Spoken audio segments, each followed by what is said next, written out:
The winner of the 2013 John Newbery Medal for the most distinguished contribution to literature for children is The One and Only Ivan by Katherine Applegate.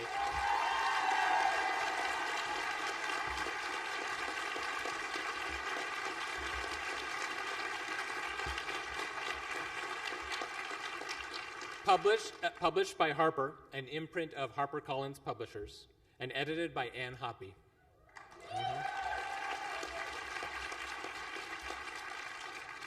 A wistful ape describes his life in a strip mall zoo, where being a gorilla is not as easy as it looks. Ivan calls his cage a domain and settles for merely looking the part of a wild gorilla, until the loss of a dear companion and the appearance of a young elephant in need of protection rouse him to action. With ironic humor and poignant insight, Ivan's unique gorilla's eye view takes us through his transformation from a patient, resigned captive into a truly mighty silverback, capable of rescuing his friends and shaping his own destiny. Katherine Applegate, for creating a distinct, original, and completely convincing narrator whose sparse, insightful words elicit laughter, tears, surprise, and thoughtfulness, and for showing readers, through the vividly realized world of a captive gorilla, what it means to be an animal, a human, an artist, a friend, and a hero. Please come forward to receive the 2013 medal for The One and Only Ivan.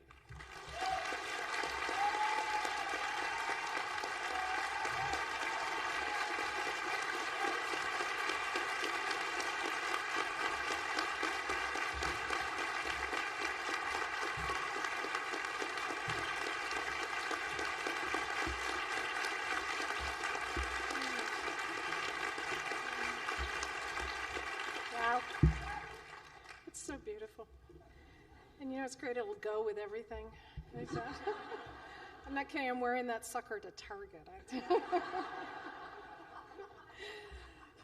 There is a romantic moment of sorts in The One and Only Ivan when Ivan, a gorilla who's been without the company of others of his own kind for almost 3 decades, finds himself sharing a quiet interlude with a female gorilla named Kenyani. "Is there anything sweeter than the touch of another?" he asks as she pulls a dead bug from your fur. Well, long before I wrote that bit of primate romance, I wrote Another Kind. Yes. As a matter of fact, I believe I can stand before you tonight and say with some confidence that I am the first Newbery medalist in history to have co-authored not one, but 2 Harlequin temptation romances.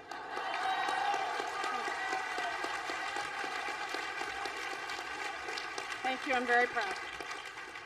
Now, the temptation imprint, not to be confused with any of the so-called sweet imprints, was distinguished by a considerable amount of what Ivan would have called face licking. There are some amazingly talented writers in the romance genre. I was not one of them.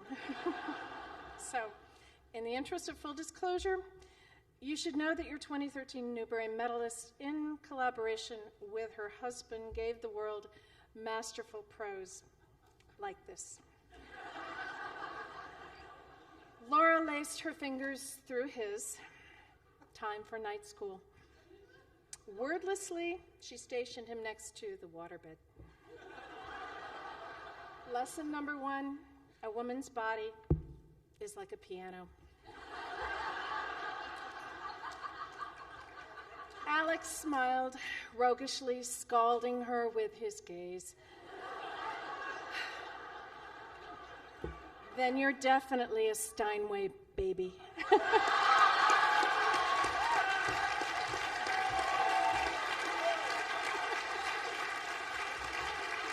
And so on. I should probably note here that it's way too late for you to reconsider your choice of medal winner. Recently, I saw a blog post that described me as a late-blooming, sprightly 56-year-old.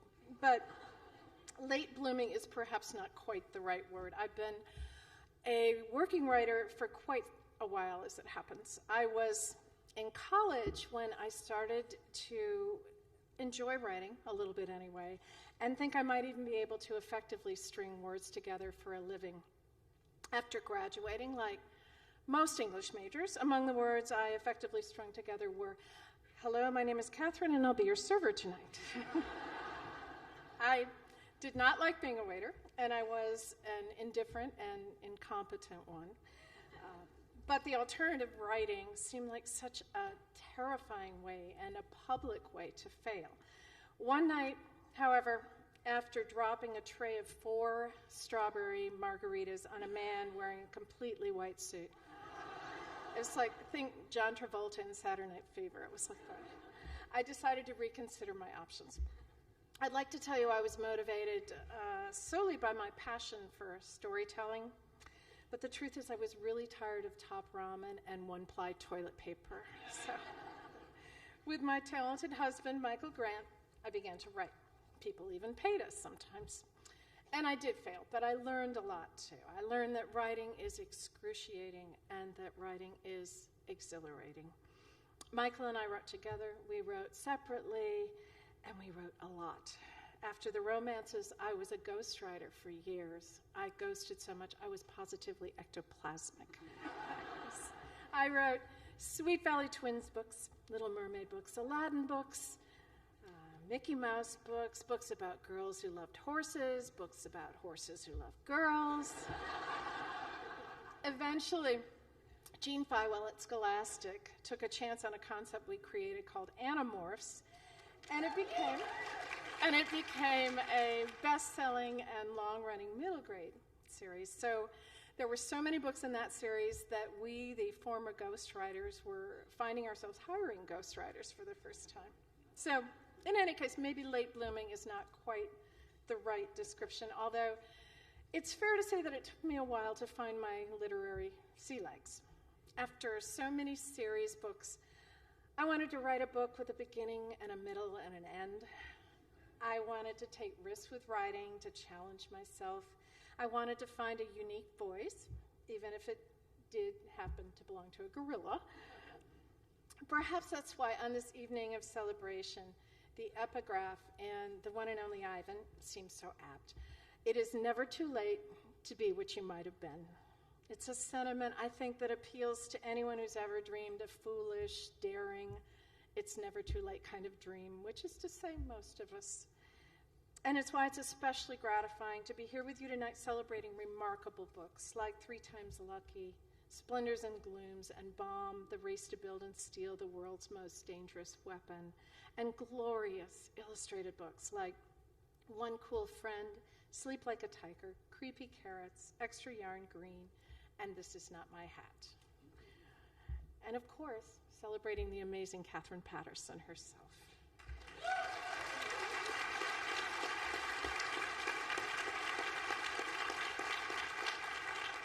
E.B. White wrote in Charlotte's Web that it is deeply satisfying to win a prize in front of a lot of people. But it's even more satisfying when you get to share the stage with such brilliant and lovely books.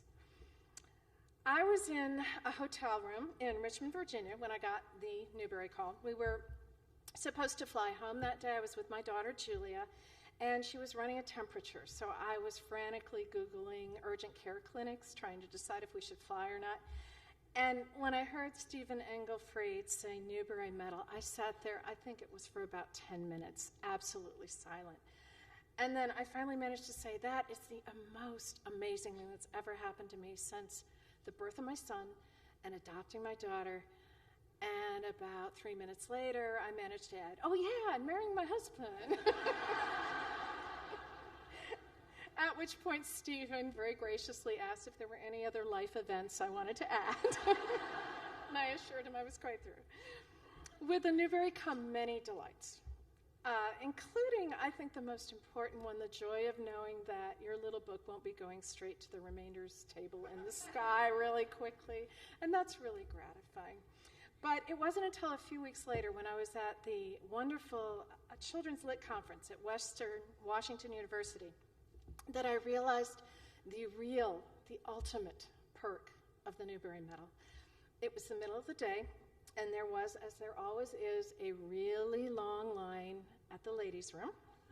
Just as an aside, we need more female architects. So, yes. So when I got there, the line parted like the Red Sea.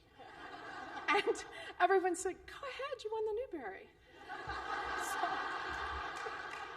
So, to which I, of course, responded, "I can't do that. I'm a Democrat." However, a couple hours later, a similar scene unfolded, and I'm slightly embarrassed to say that I exploited my power.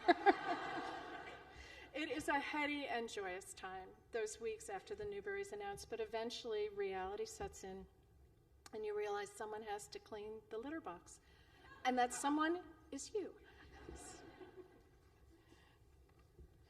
If I had $1 for every person who has come up to me this year and said, "I love the one and only Ivan, but just between you and me, I detest talking animal books," I could buy, like, I don't know, a used Prius anyway.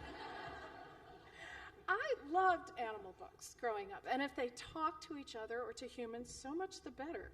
One of the first books I remember my dad reading to me was the story of Dr. Dolittle. And I remember in second grade, when my teacher read Charlotte's Web to me, I was just enchanted and heartbroken in equal measure. That so many people were allergic to animal fantasies was really news to me. It's probably good I didn't know. But interestingly, those people were, without exception, adults. Children were always willing to give me the benefit of the doubt. First-person gorilla? Sure, why not? You have to write the book that wants to be written, said Madeline L'Engle wisely. And if the book will be too difficult for grown-ups, then you write it for children. I love that quote. At its heart, of course, an animal fantasy is as much about humans as it is about animals, about the things we most fear and the things we most love, about pain and sadness, but also about redemption and hope. And certainly the one and only Ivan has tragic moments. It was, after all, inspired by the true story of a baby gorilla who was caged in a shopping mall in Tacoma, Washington, where he served as a prop and a punchline for 27 years.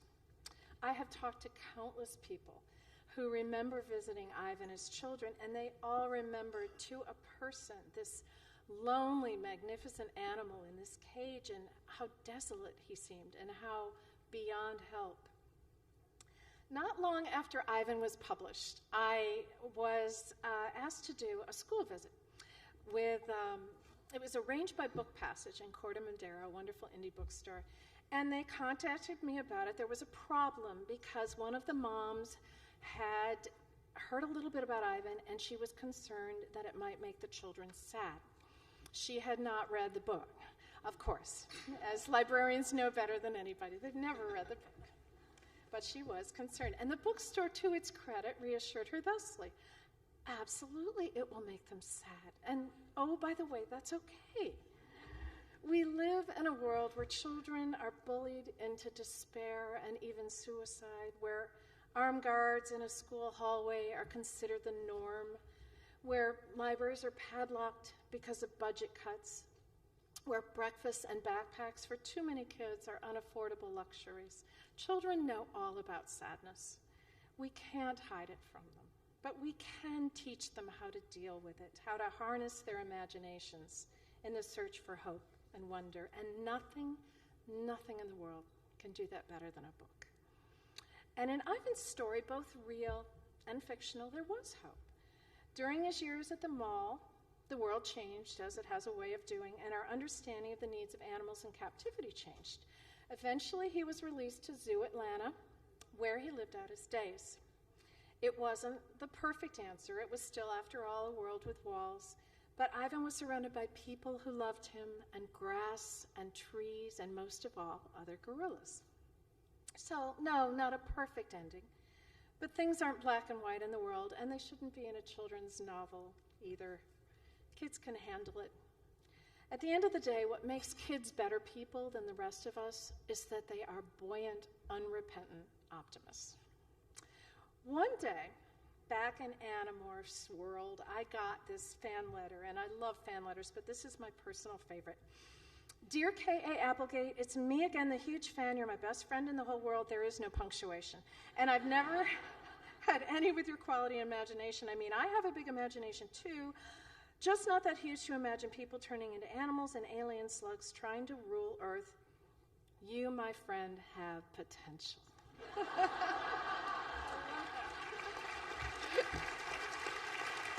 From your biggest fan. You, my friend, have potential. It's a phrase every child should hear every day, every adult for that matter, and it's a phrase I've heard a lot over the years, and I cannot imagine that I'll ever find a way to say thank you for something that important.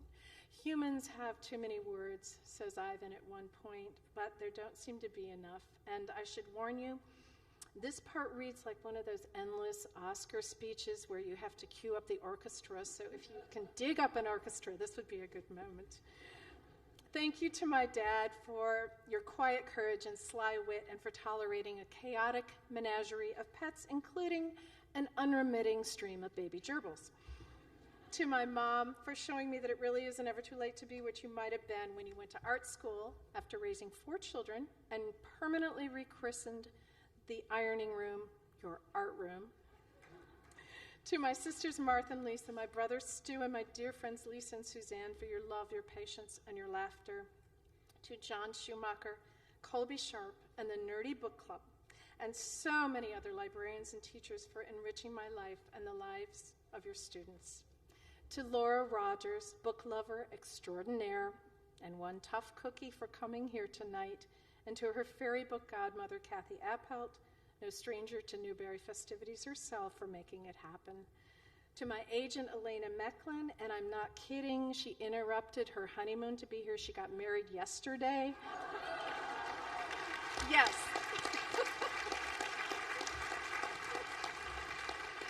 To the HarperCollins crew for your skill and support, especially Susan Katz, Kate Jackson, Catherine Teagan, Tara Wykeham.